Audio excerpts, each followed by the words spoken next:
Buenos días a todos. La Fundación Carlos Castillo y el Comité Estatal del PAN les propone una serie de pláticas y de charlas acerca de la democracia, del civismo, y en esta ocasión vamos a ver un tema muy interesante que se llama No hay democracia sin demócratas. Entonces vamos a empezar a ver, ahorita en pantalla van a ver ustedes, algunos puntos que son fundamentales para ir entendiendo, primero, que el mundo es el que está realmente en riesgo. La democracia no es general en todo el planeta. Los países que se ven aquí en esta lámina en rojo son aquellos que tienen menos vida democrática. Como ven, la mayor parte está concentrada en África. En cambio, los países que son más demócratas están principalmente en América y en Europa. Hay algunos lugares importantes como el sur de África, Oceanía, desde Japón a Australia, en donde vemos que hay democracias más consolidadas. Por el otro lado, también la corrupción se concentra en aquellos lugares, en aquellos países, regiones, en donde existe menos democracia. Se observa, por ejemplo, como en América, países como Venezuela, como Cuba, están marcadamente lejos de considerarse países libres de corrupción.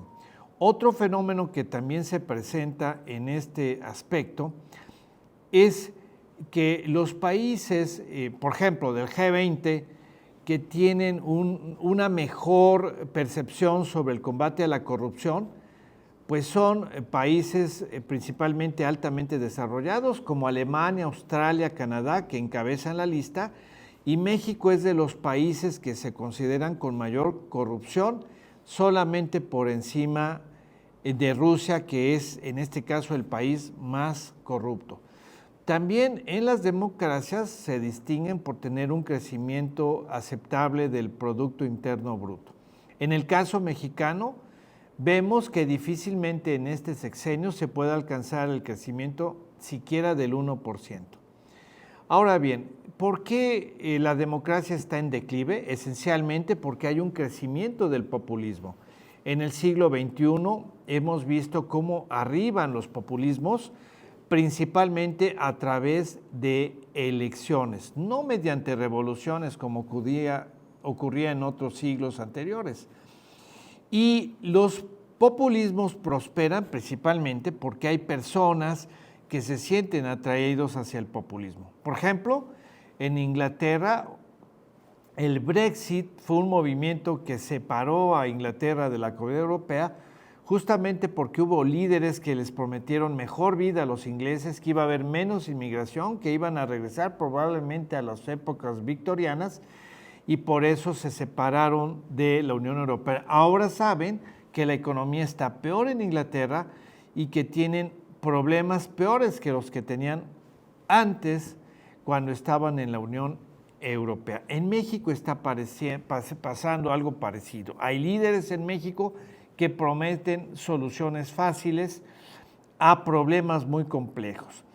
Y hemos observado cómo también los que se sienten atraídos hacia el populismo son poblaciones que están adoctrinadas para ir en contra, por ejemplo, de la globalización, del mercado internacional, del multiculturalismo, y que empiezan a convencerse de que lo neoliberal es algo malo, algo pecaminoso, algo que no sirve para el progreso, sin entrar en un análisis y en un estudio adecuado.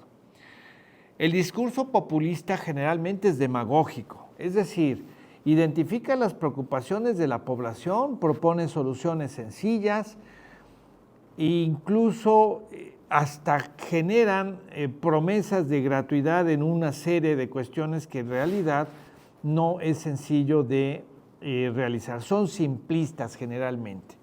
No es un discurso elaborado, sino son consignas rápidas y fáciles de decir. Otro problema que se presenta en el discurso populista y que es bastante engañador con respecto de la población es que el populista generalmente es un personaje carismático, que se dice encarnar al pueblo, que trata de ahorrar intermediarios, es decir, hace todo lo posible por comunicar directamente, ya sea en ruedas de prensa o en conferencias mañaneras, o en estar todo el tiempo hablando. No se cansan de hablar y acuden, desde luego, a buscar culpables, en señalar que el neoliberalismo es el culpable de todos los malos de un país, que las cúpulas corruptas, que los conservadores, en fin, crean ogros y convencen a la población diciendo que ellos son el mal y el problema que genera todos los padecimientos de un pueblo. Y los populistas acceden al poder primero a través de generar una cultura en la cual señalan que el pueblo bueno es víctima de todos estos males y promueven generalmente una ideología. La mayor parte de los populistas que hay actualmente en el siglo XXI son contrarios a la globalización, al desarrollo económico, al libre mercado, a buscar el que los países puedan influir unos con otros. Son generalmente aislacionistas, se dicen que buscan economías soberanas y sobre todo que quieren redimir a los pobres. Algunos acceden al poder mediante la vía electoral. Un ejemplo del siglo pasado fue el caso del propio señor del bigotito en Alemania, que llegó al poder engañando al pueblo alemán, echándole la culpa de todo lo que padecía Alemania a los judíos, a los hebreos y a las potencias internacionales, algo parecido a lo que ocurre hoy en nuestros días. Bueno, otro aspecto también del populismo es que buscan consolidarse en el poder, y eso es lo que está pasando, por ejemplo, en países como Rusia, como Venezuela e incluso aquí en México, capturando primero a los congresos, teniendo mayorías aplastantes en las cámaras y después colonizando al poder judicial o inclusive anulando a los organismos autónomos como pueden ser los bancos centrales, las comisiones de derechos humanos o los institutos que garantizan el acceso a la información, y siempre con un discurso totalmente sencillo, pegador en el pueblo. Cuestan muy caros, son para privilegiados y entonces esto lo puede hacer el gobierno. Pero todos sabemos que el gobierno, cuando concentra el poder ejecutivo, legislativo y judicial, se vuelve un superpoder que puede llegar a convertirse en una dictadura.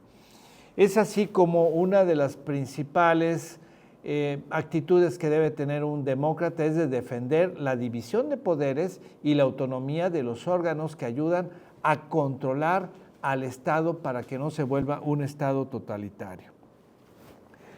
Hay muchos ejemplos de países que van colonizando al poder judicial, primero porque nombran a un magistrado que sustituye a alguien que ya se jubiló, también pueden hacerlo a través de cambios o de reformas constitucionales, proponiendo que, por ejemplo, que sean electos por el pueblo bueno y sabio los jueces, los magistrados o los integrantes de la Suprema Corte.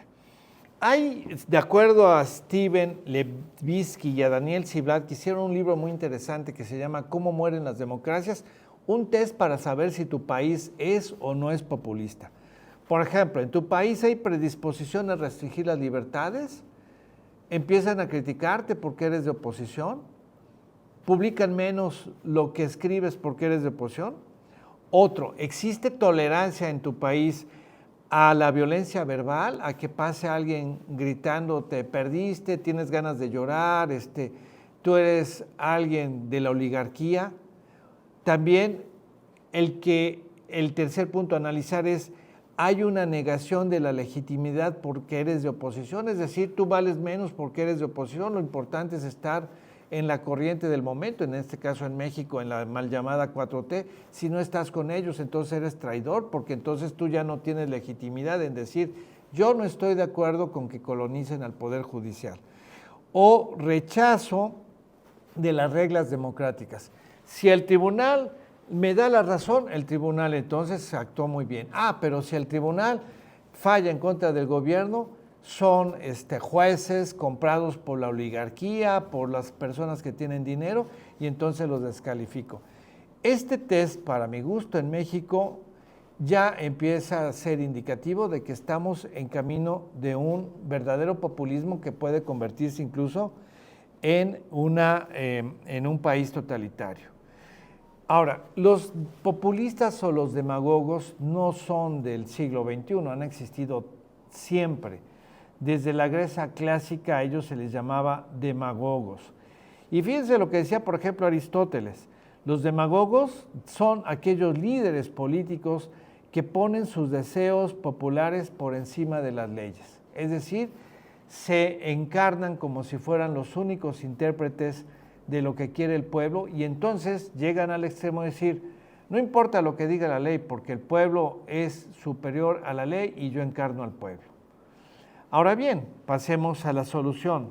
¿Cómo poder atajar estos países o estas tendencias autoritarias en los países? Bueno, pues a través de promoción de la democracia. Y lo primero es entender que el voto es un derecho, que el voto es un deber y que no podemos abstenernos durante las elecciones. ¿La democracia es perfectible? Sí, pero en realidad tenemos que convertirla en el poder del pueblo, por el pueblo, para el pueblo, como dicen los norteamericanos. Y es que ellos realmente fueron los que fundaron la democracia moderna que conocemos ahora, no la democracia clásica. La primera república fue la norteamericana junto con la francesa, que son, digamos, los que empezaron a darle al ciudadano un peso específico en la toma de las decisiones. ¿México es una democracia? Hasta este momento sí, porque tiene un marco legal, una constitución, tiene órganos ciudadanos como el INE, tiene tribunales jurisdiccionales, tiene partidos políticos, pero hay prácticas que empiezan a verse en el país que pueden ir en la destrucción de esta democracia. La historia de la democracia es del siglo pasado, prácticamente, de la democracia moderna. Comienza con el fin de la Revolución Mexicana en el 29, se crea el PRI, en el 39 el PAN, empiezan las primeras reformas importantes en el 79 para que haya diputados de representación proporcional, que por cierto no son para engordar al más fuerte o darle más poder al gobierno, sino los plurinominales son para repartir la representación entre los ciudadanos.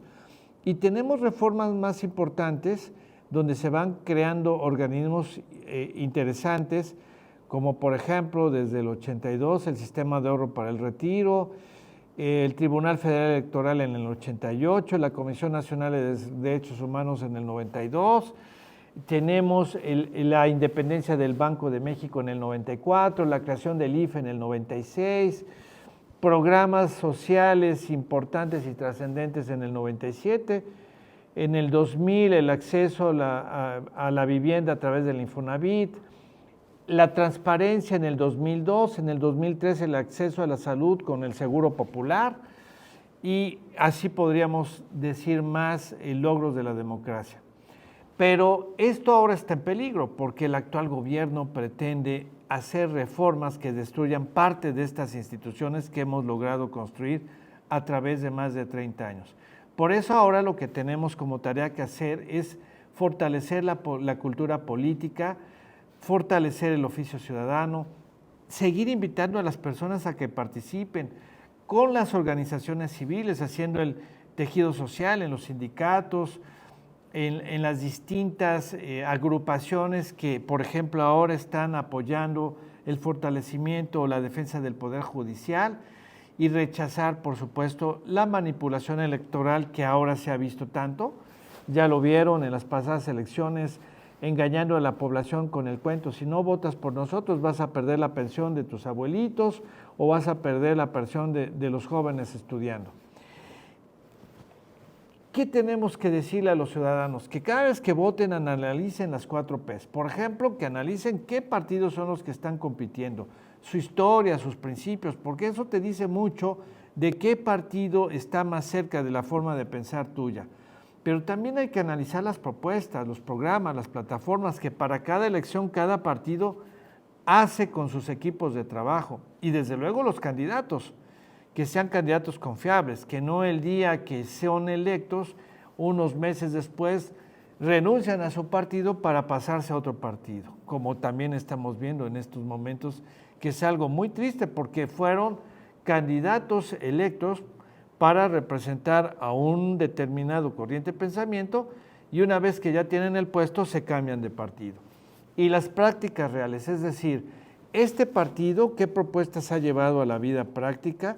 ¿Con qué candidatos y qué resultados objetivamente ha tenido? Bueno, todo esto se puede ver en esta presentación, que la voy a pasar rápidamente, solamente para que quede grabada y la podamos ver y repasar. Del partido se analiza su historia, su declaración de principios, las filiaciones internacionales que tienen, si es al Foro de Sao Paulo o es a la Internacional Demócrata Cristiana o a la Internacional Socialista. Las propuestas, bueno, las podemos ver en las páginas del INE, las plataformas electorales, los programas, y aquí está la dirección por si alguien quiere consultar las propuestas de los distintos partidos.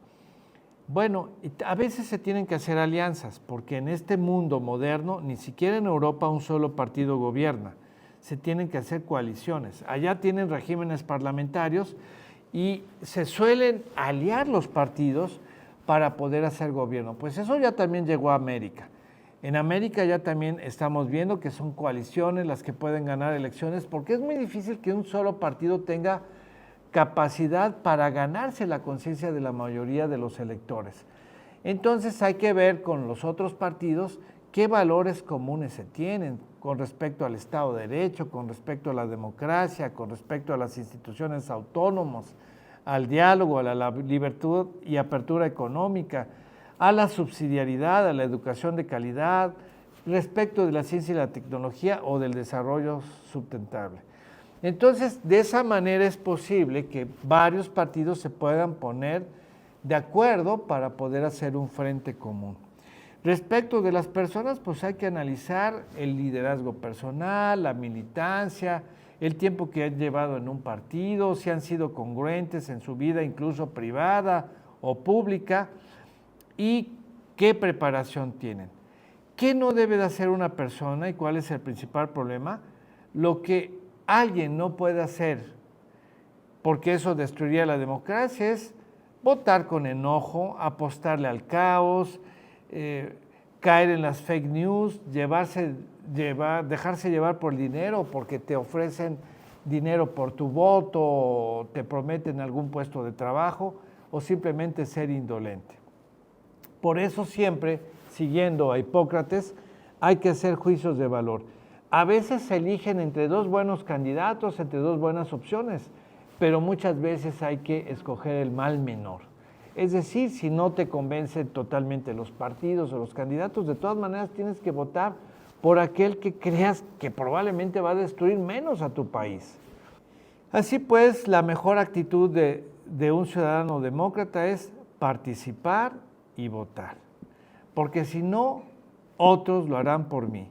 Y terminamos con esta frase de Chesterton, uno de los filósofos que más luces han dado en el siglo XX y que se aplica muy bien en el XXI, es que cada época la salva un grupo de personas que tiene el coraje de oponerse a los gustos de moda.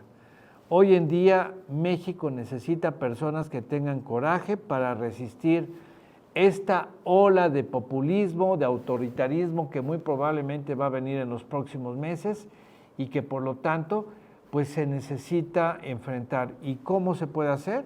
Con valentía, con ánimo y sobre todo contagiando a más personas para que abracen la democracia como una forma de vida. Bueno, eso es lo que queremos platicar hoy con ustedes y en próximas fechas haremos otras entregas, otros programas con temas que van encaminados a la formación cívica, pero también a analizar la realidad mexicana. Hasta pronto y buenos días.